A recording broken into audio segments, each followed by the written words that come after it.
Omo, this activist says a lot about Ned Nwoko. Eh? Jesus. Omo, you guys have to hear what this man said about Ned Nwoko. He said that Ned Nwoko have been committing so many crimes in Nigeria. But in all this, police and media, they are on his side. Ha. Una supposed to use una ear here oh. No be me go tell una.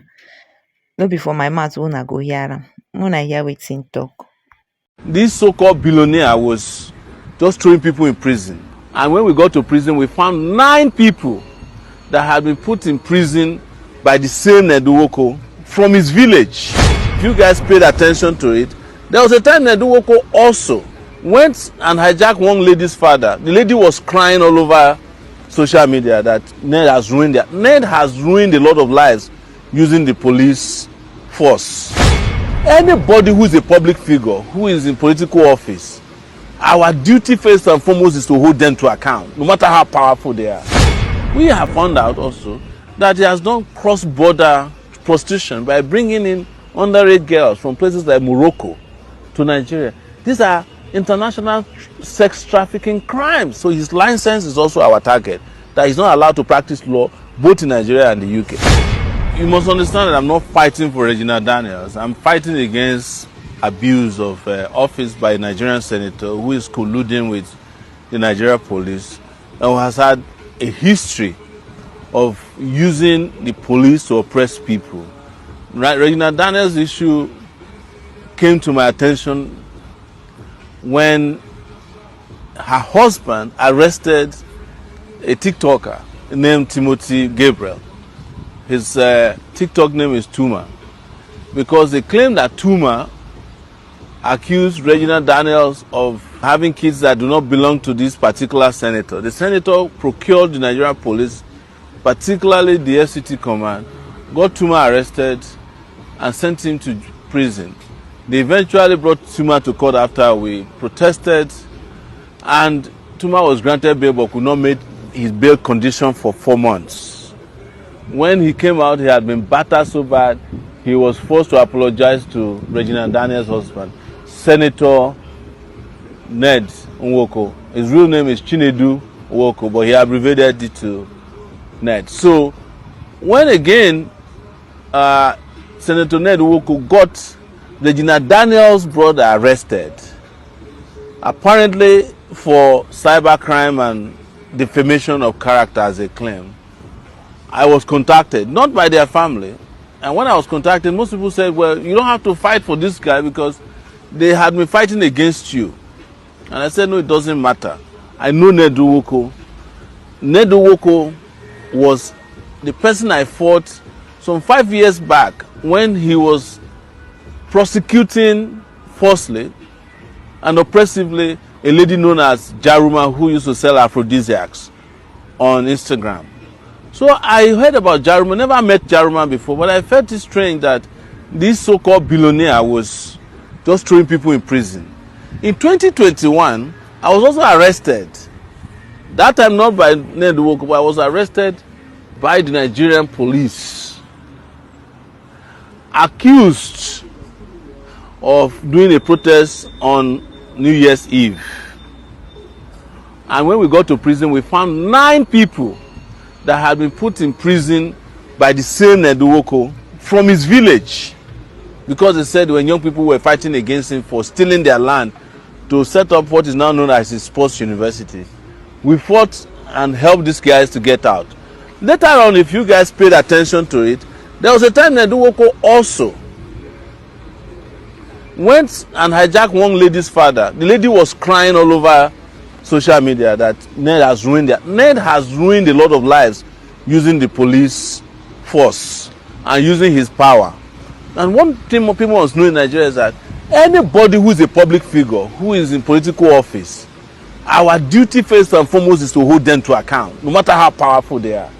And when I heard that Ned had pounced on his in-laws, I immediately got involved in it. In fact, as at the time he arrested Regina's brother, I was declared wanted in Lagos for participating in the protest. So I had to run from Lagos to come to Abuja. And by the time I got to Abuja, we had already arranged a lawyer to fight for him. That is Samuel Ojogu. That's Regina's brother. And we were able to get him freed on Monday after spending about 3 nights in detention in an unjust and unlawful and illegal manner. So after freeing him, I discovered that Ned had other plans in place to arrest Regina's mom. He had intercepted Regina's phone calls and was going to use it against her. He was planning to reveal and release her private chats and private parts in the open. And as someone who is an advocate for respect for human rights and dignity, there's no way I can sit back, even when so many people will say, well, why would you care about a girl who was part of the oppressive system that you've been fighting against? Well, I don't care about Jews or Gentiles. I fight for human rights regardless of whether you support me or not. So your support or your love for me is not a condition for me to create a society that is just and fair. And I hate it. Everybody understands this. I hate it when people use their power, when they use illegally acquired wealth to punish people because they feel they can get away with it. So that was how we got into another issue. Found out that Ned married Regina Daniels underage. Now, you must understand that Nigeria is a signatory to a lot of international instruments that opposes sexual trafficking, all right, and messing with underage girls. You cannot marry an underage girl because there's a Child Rights Protection Act in this country that forbids, powerful people from using their position to marry, whether you are powerful or not. You don't have a right to marry somebody who has not reached the age of consent, even when their parents say, come and take the person. You procure the passport, it's available, you can see it. Upon discovering that this might be a problem, because he's an international lawyer, he practices in the UK, where he's gotten involved in a lot of shady dealings, by the way, he went and helped her procure a voter's card. But her original international passport, with which Ned has traveled extensively with Regina Daniels, shows that at the time they married, she was 17 years old.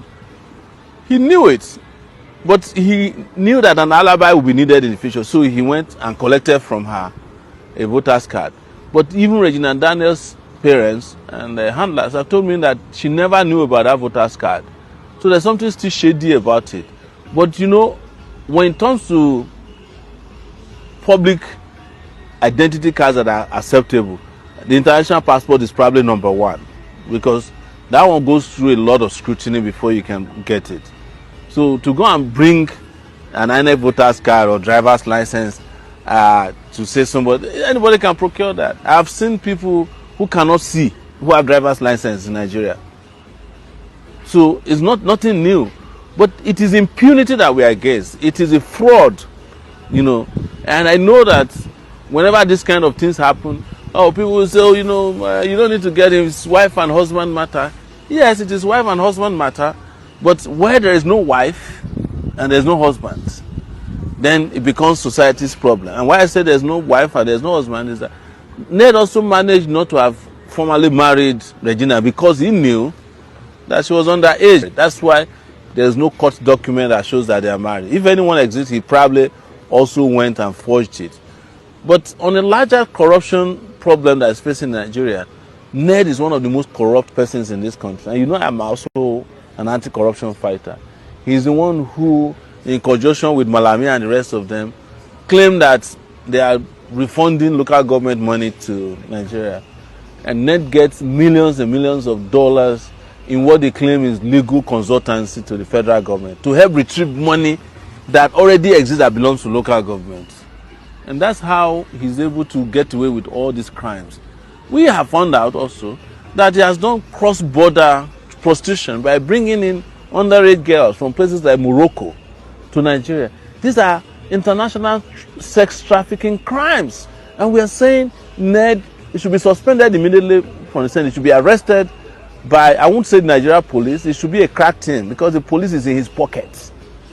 And his trial should commence. And also, we are going to start processing in the UK for Ned to be arrested and also extradited to the UK for crimes that he committed, including someone who is in the UK, who is a practicing lawyer in the UK, engaging in unethical practices. You are not allowed to do that. So his license is also our target, that he's not allowed to practice law both in Nigeria and the UK. I know that when you guys hear this, you may not understand.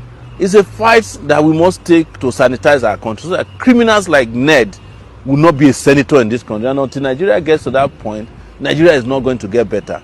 It doesn't matter how much they give you or they convince you that this is husband and wife matter. It doesn't matter how much you pay bloggers. We are always going to stand for what is just and what is right, and that's why I'm opposed to Ned Nwoko. Some of you may not have heard, but I will disclose, he also got me arrested in 2021 because I was fighting for Jaruma, and he was involved in another fraud because he has an NGO that he claims is eradicating mosquitoes in Nigeria.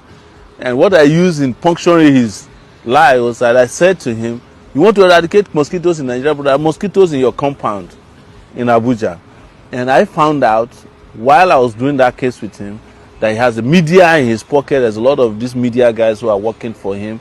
And also, Ned has got huge amount of support from the Nigeria police. They go to his house to eat every day, policemen in Nigeria. Shame on our Nigeria police for having sold the police force for free.